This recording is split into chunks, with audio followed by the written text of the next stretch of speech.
Good morning, everyone. A warm welcome to all of you. It's my first time to participate in this gathering, and happy that we managed to conduct it virtually. My name is Sara Hamoude. I manage some projects at the African Peer Review Mechanism under Agenda 2063 unit. It's our flagship agenda for socioeconomic development and meets also Agenda 2030 for sustainable development goals. Today's session, or our first session, actually focuses on the knowledge systems and knowledge production on the continent. And as you know, Africa now is facing unprecedented times due to COVID-19. The healthcare sector, or SDG 3, which aims to ensure health and well-being in Africa, has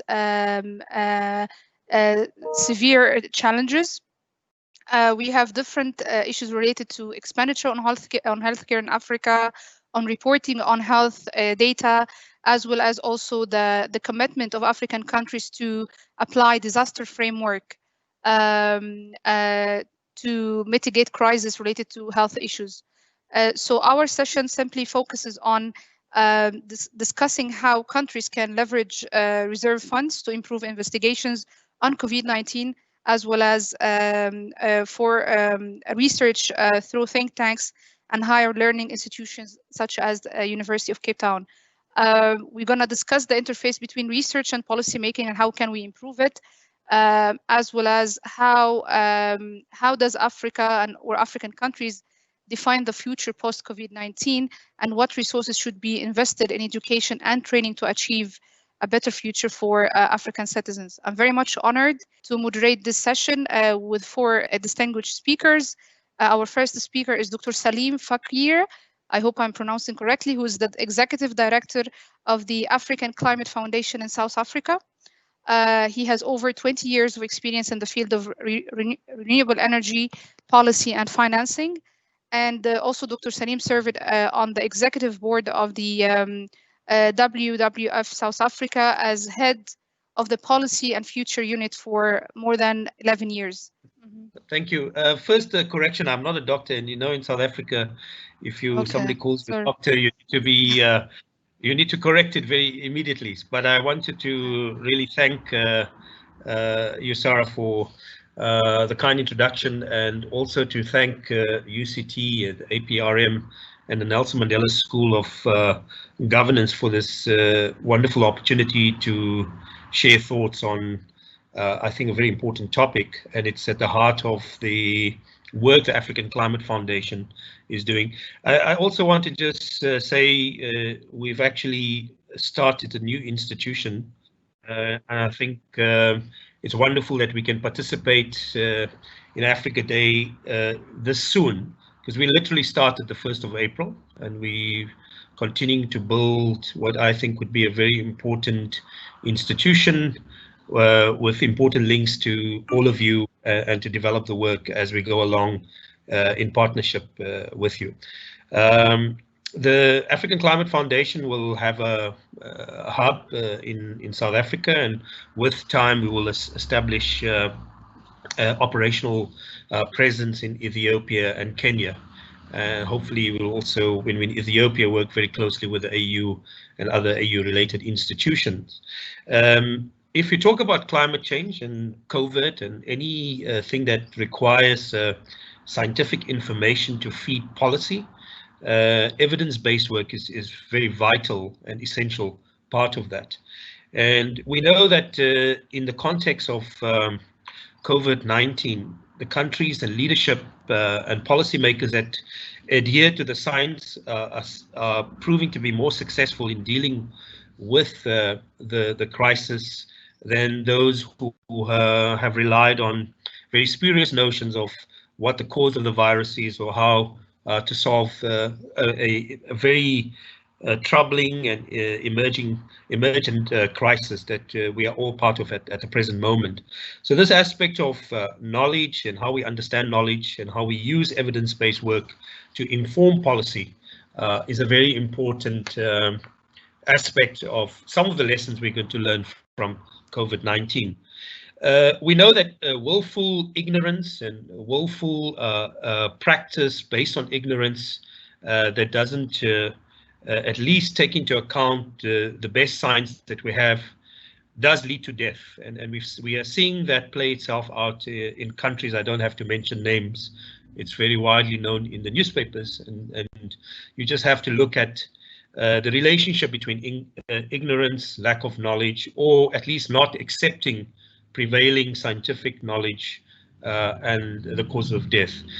The similar kind of issues are playing themselves out in climate science, and we know about fake news, we know about dissent around climate science. These are all attempts to undermine decision makers' ability to think about the long run and to actually turn scientific knowledge into practical value, and to be able to use that to deal with what is already a crisis and will continue to be a crisis in the future.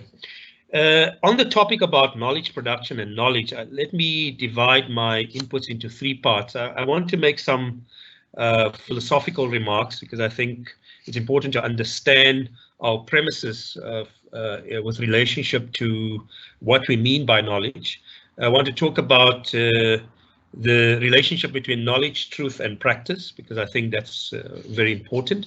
And we are in with regard to that category, we are seeing at the present moment the troubling relationship between truth and practice. And let me then talk about knowledge in practice. And Sara, if I'm going over time, please stop me, and I might not complete all my comments.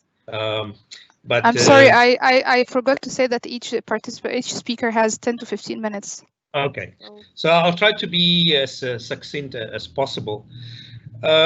I think that we have to recognize that knowledge is fundamental at three levels, and I'm talking about different kinds of knowledge, not just the stuff that is done in laboratories or churned out of scientific institutions, but local knowledge and forms of practice that involves observations of life and nature, knowledge from practice, that is from experience and doing things. And I think that we can also reflect that the fact that Africa has had to deal with Ebola and many other kinds of epidemics has given us knowledge from practice, and has taught us ways to deal with COVID-19 I think in a very robust way. And there's also hidden knowledge that comes from not only experience but intuition and wisdom.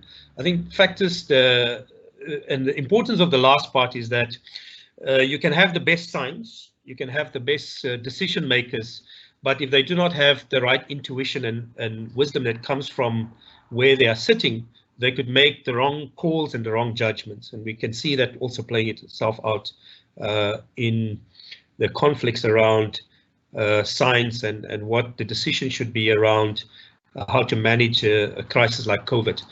So this raises important points around the role of universities. And it's clear that university education is insufficient. It may help us to deal with the first part, which is around observations of life and nature, but maybe insufficient condition to attain other forms of knowledge, which do not emphasize just aspects of analytical skills, but also the depth of knowledge we can gain from the practice of disciplines, the experience we have in exercising disciplines.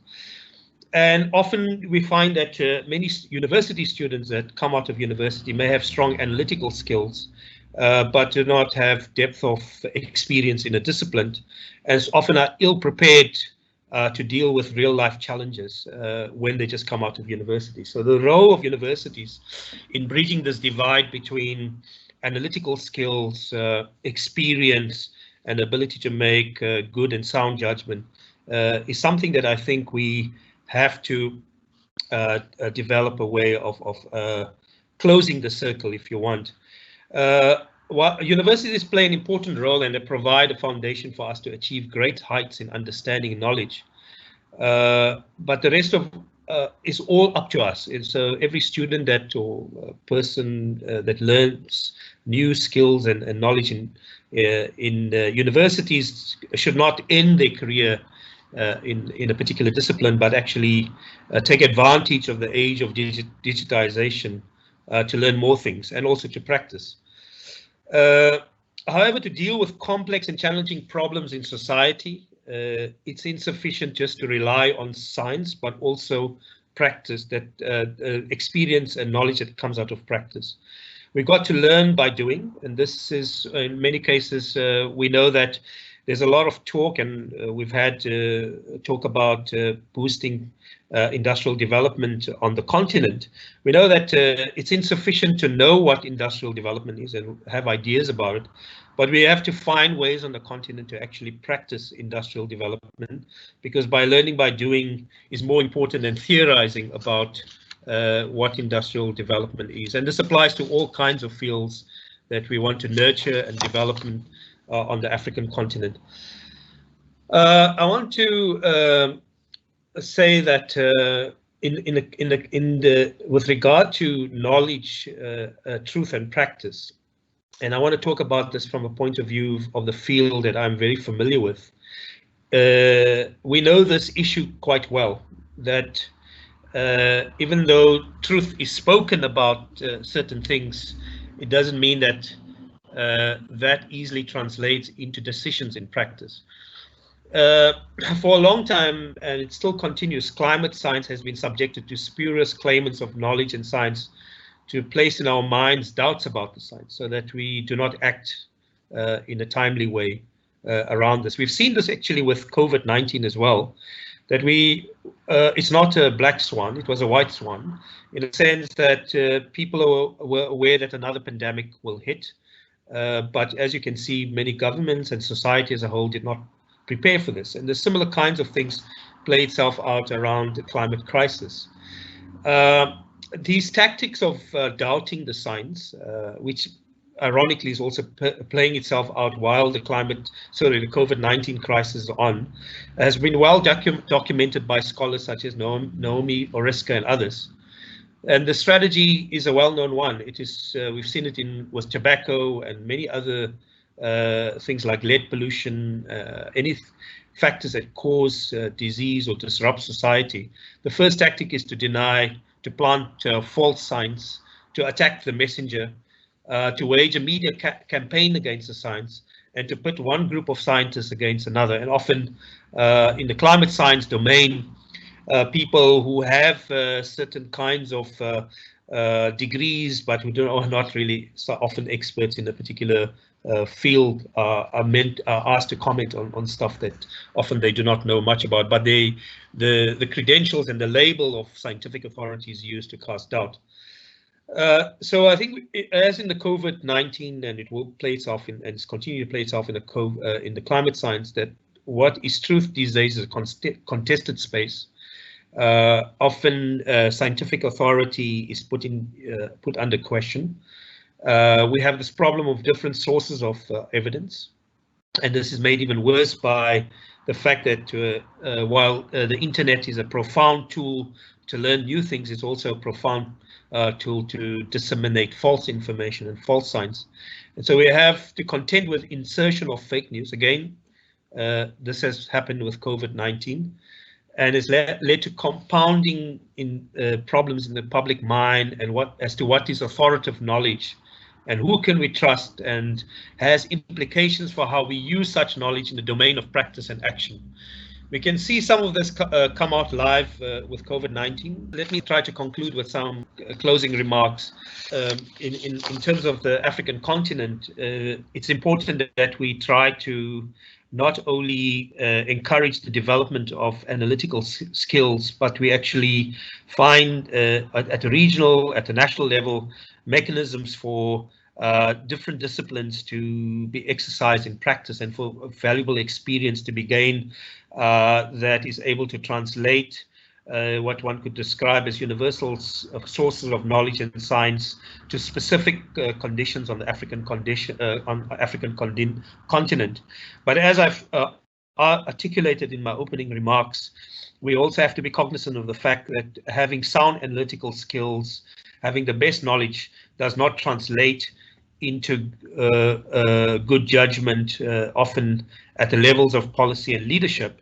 And this is a challenge we are going to face not only on the African continent, but worldwide, as to how knowledge and practice can be used to ensure good judgment, and so that society can not only benefit from the best evidence, but also the way in which the best evidence is used to make sound practices and judgments as we go along. So I thought I'll insert those comments, and they are philosophical, but they also are based on experiences we all have. We've had around COVID-19, and certainly in the field of climate science, one encounters these kinds of issues with the relationship between evidence, practice, and sound judgment. So I would love to leave it at that for summary. Thank you very much. Thank you so much, Dr. Saliem. I think you give us few significant takeaways regarding linking knowledge and practice with decision-making, wisdom, judgments, and also decision-taking and crisis management. You also highlighted the importance of bridging between the analytical skills and also policy judgments at policy-making level. I think we are on some questions. We received some questions regarding, for instance, how can for an ordinary African to be reoriented to think in terms of co-production, especially taking into account our local research knowledge to inform policy. Of course, our colleague, he was given some, Brian Napusio, yes, he was speaking about the Africa's dependency on aid and foreign aid assistance to reallocate budget and funds for healthcare, and then he asked this question. I think there was also another question on how do we engage with indigenous well-being knowledge systems post-COVID-19? Dr. Mr. Saliem, it's yours. Sure. I also saw a question around the adverse effects of climate change, so I'll try to answer them as short as possible. I think on the first question, there was a wonderful discussion yesterday under the African Free Trade Continental Agreement, and this particular question that's been asked, I think has been adequately debated and analyzed and answered in that meeting yesterday, and how to deepen manufacturing, industrial capability and beneficiation on the African continent, and how to use the free trade agreement as a mechanism for that. I would say that people should listen to that talk. I think it will be available publicly by UCT, and there's been lots of good experts who have engaged the issue. So I won't answer the question in a lot more detail because there's been enough coverage of that yesterday. So I just encourage people to look at that.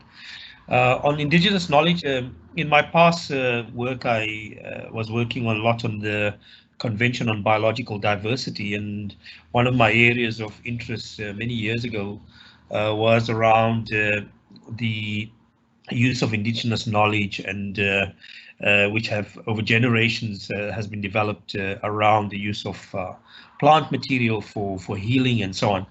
I think the best way to answer this is to say that first that indigenous knowledge and its value has to be recognized, and the second part is that a lot of that knowledge is part of communities that have sustained it over generations, and that knowledge is being lost, and so we have to find ways in which research and academic institutions are able to capture that.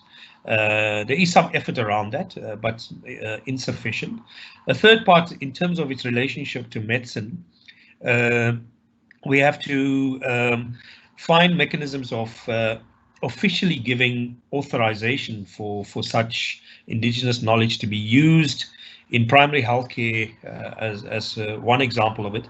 And we see that China has actually done that with barefoot doctors. Now, not all indigenous practice and use of knowledge can cure all diseases, but I think there's some value in understanding which ones of those practices that have been taking place over generations can be of value to people at primary healthcare level.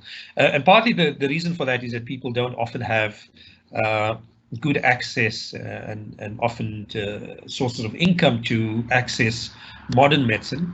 And there should be a first line of preference, if you want, where people can access indigenous knowledge and medical practices from from immediately within their local vicinity. So there is some value in that, but we need to systemize that, recognize it, and kind of regulate it if you want, because people are using it, and there's lots of experience to show that. On the effects of climate change and decision makers, if I can answer the question of Samuel, I think there's a lot of impacts of climate change. You can look at the impacts that Hurricane Ida has done. We are learning a lot from the COVID experience of the intersection between crisis and health effects.